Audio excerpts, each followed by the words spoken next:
دیکھیے مومن دو طرح کے ہوتے ہیں. ایک حدیث میں آتا ہے المؤمن القوی خیر و احب الی اللہ من المؤمن الضعیف.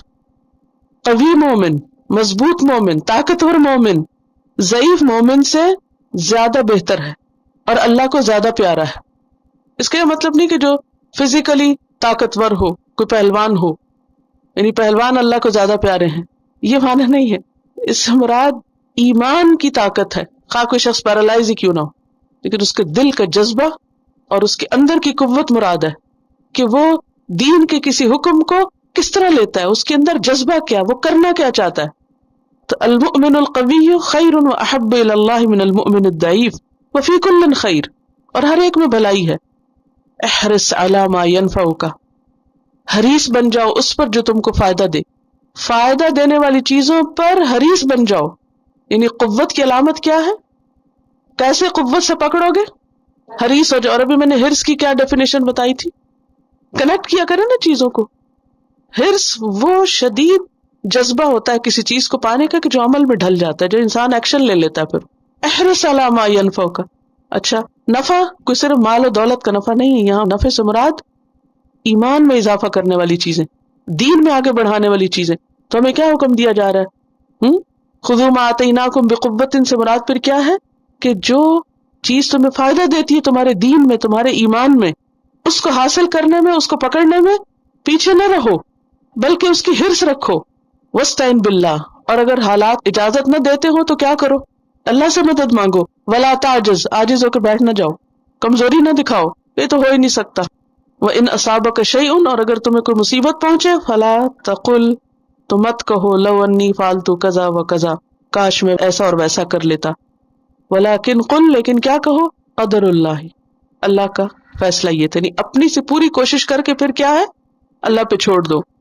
وَمَا شَاءَ فَعَلَ، جو اس نے چاہا کیا. فَإِنَّ لَوْ تَفْتَحُ عَمَلُ الشَّيْطَانِ، لو عمل شیطان یعنی شیطان کے کام کا دروازہ کھول دیتا ہے. پھر آپ دیکھیے کہ وَاسْمَعُوا کہا گیا اور مزید بھی سنتے رہو. اصل میں سننا کیا ہے؟ جس کا انسان جواب دے. کوئی آپ کو بلاتا ہے، آپ کے کان میں آواز پڑ رہی ہے لیکن آپ جواب نہیں دیتے، تو یہ کیا ہے؟ گویا آپ نے سنا ہی نہیں. تو یہاں وَاسْمَعُوا کس معنی میں؟ سنو اور جواب دو. قالو، انہوں نے کہا، کنہوں نے؟ بنی اسرائیل نے. کیسے؟ سرکشی سے. کیا کہا؟ سمعنا، سن لیا ہم نے. وعصینا، اس کے دو معنی. ایک تو یہ کہ انہوں نے زبان سے ہی کہہ دیا ہم نہیں مانیں گے، اور دوسرے یہ کہ انہوں نے زبان سے تو کچھ نہیں کہا لیکن عمل سے، زبان حال سے کہا. وعصینا، یعنی جو قول ہے نا، ایک زبان مقال ہوتی ہے اور ایک زبان حال ہوتی. زبان مقال کیا ہوتی ہے؟ کہ بول کے کچھ کہنا. اور زبان حال کیا ہوتی ہے؟ کہ منہ سے تو ہاں ہاں کرتے رہنا لیکن عمل اس کے خلاف کرنا. سمعنا وعصینا، کہ ہم نہیں مانیں گے. حالانکہ مومنوں کا حال کیا ہوتا ہے؟ مومن کیا کرتے ہیں؟ جب اللہ اور رسول کی طرف انہیں بلایا جاتا ہے تو وہ کیا کہتے ہیں؟ سمعنا واطعنا، ہم نے سنا اور ہم مانیں گے. نہ ماننے کی وجہ کیا تھی؟ وَأُشْرِبُوا فِي قُلُوبِهِمُ الْعِجْلَ، بچڑے کی محبت دلوں میں بسی ہوئی تھی. تو اس سے کیا پتہ چلتا ہے کہ اللہ کی نافرمانی بسا اوقات کیوں ہوتی ہے؟ کہ کسی اور چیز کی محبت دل میں بسی ہوئی ہوتی ہے.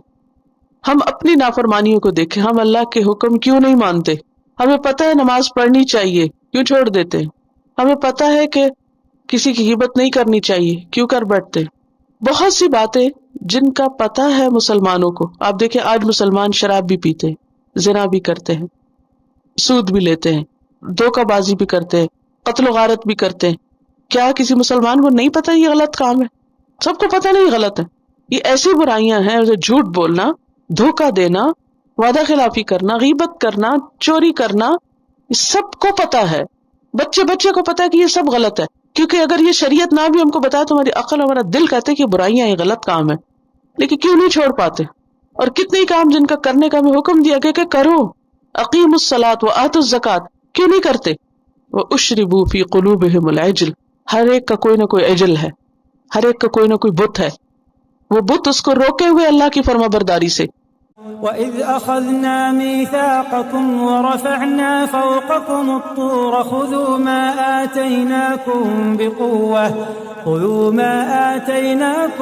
بِقُوَّةٍ وَاسْمَعُوا قَالُوا سَمِعْنَا وَعَصَيْنَا وَأُشْرِبُوا فِي قُلُوبِهِمُ الْعِجْلَ بِكُفْرِهِمْ قل بئس ما يأمركم به إيمانكم إن كنتم مؤمنين.